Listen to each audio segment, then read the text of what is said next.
I never thought a summer in Marlow, Montana, would change the way I felt about a person, or the way I would feel about myself. The air was heavy with heat and pine, the kind of warmth that made your skin stick to the sheets at night and your heart race at the smallest touch. That's where I first met Thayer, not in some crowded bar or loud college hallway, but in a cramped, almost claustrophobic dorm room we were forced to share for orientation. From the first night, there was an electricity in the air, subtle but impossible to ignore. I remember pretending to study, pretending to be absorbed in a book, while Thayer's laugh bounced off the walls. It was deep contagious, and it wrapped around me in ways I didn't know a laugh could. Before we go any further, I need you, yes you, reading this right now, to do something that really matters. Like this video, share it, subscribe to the channel, and drop a comment telling me where you're watching from.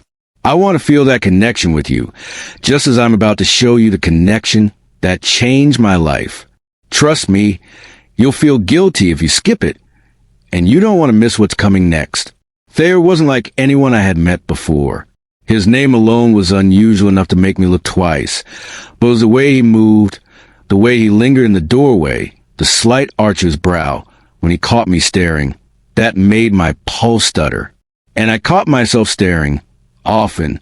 The heat of the Montana sun couldn't compare to warmth that rose in my chest every time he leaned closer, every time our fingers brushed while reaching for the same mug of coffee in the tiny shared kitchenette. It didn't take long for the tension to become unbearable. I remember one late night, sitting at my desk pretending to write an essay, while Thayer sat on his bed, scrolling through music playlists. The room smelled faintly of his cologne, something earthy, sharp, with a hint of sandalwood. I wanted to reach out, touch the curve of his jaw, the ridge of his shoulder, but I didn't. Not yet. "You're quiet tonight," he said suddenly, his voice low, almost teasing, and my stomach flipped. "Just tired," I replied, though my hands were trembling slightly, betraying every ounce of calm I tried to project. Thayer shifted closer. I could feel the warmth of his body against mine, a whisper heat that made my own pulse impossible to ignore. I wanted to say something, anything, but the words caught in my throat, choked by desire and fear. That night, we fell asleep on opposite ends of the bed, the tension so thick it could have been cut with a knife. I'll tell you what. If you're enjoying this, don't even think about scrolling away. Hit that like button, subscribe, share it with someone who needs to feel this intensity, and leave a comment. Where are you watching from? I want to hear it. You won't regret it. Days passed, and what started as casual proximity grew into moments of accidental touch. A hand brushing against mine while passing a notebook, knees bumping under the cramped dorm desk, a lingering glance that lasted just a second too long. The air between us was electric, full of a kind of magnetic tension that made every ordinary movement feel dangerous, intimate, thrilling. And then came the night that changed everything.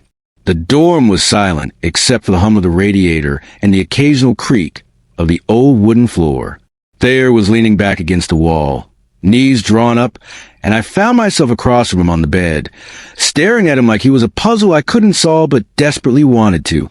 "You ever feel like we're more than this?" he asked, his eyes dark in the dim light, heavy with meaning. I don't know. I admitted, my voice barely above a whisper. He moved closer, and I swear I could feel his breath on my skin, could feel the pull of something inevitable. And in that moment, something inside me gave in, the part of me that had been waiting, holding back, afraid, and I leaned in, just to tilt my head, just close enough to feel his heartbeat through the thin fabric of his shirt. The closeness was intoxicating, a wave of warmth and longing that threatened to consume me. And yet, there was no rush, no urgency beyond the steady, thrilling awareness that we had crossed an invisible line, one that could never be uncrossed. It's moments like this, I realize, that make a story worth telling, that make a connection feel eternal. And if you're still reading, still here, I want you to stay with me. Like, share, comment, subscribe. Feel the tension, the intimacy, the slow, irresistible pull of hearts and bodies yearning for one another.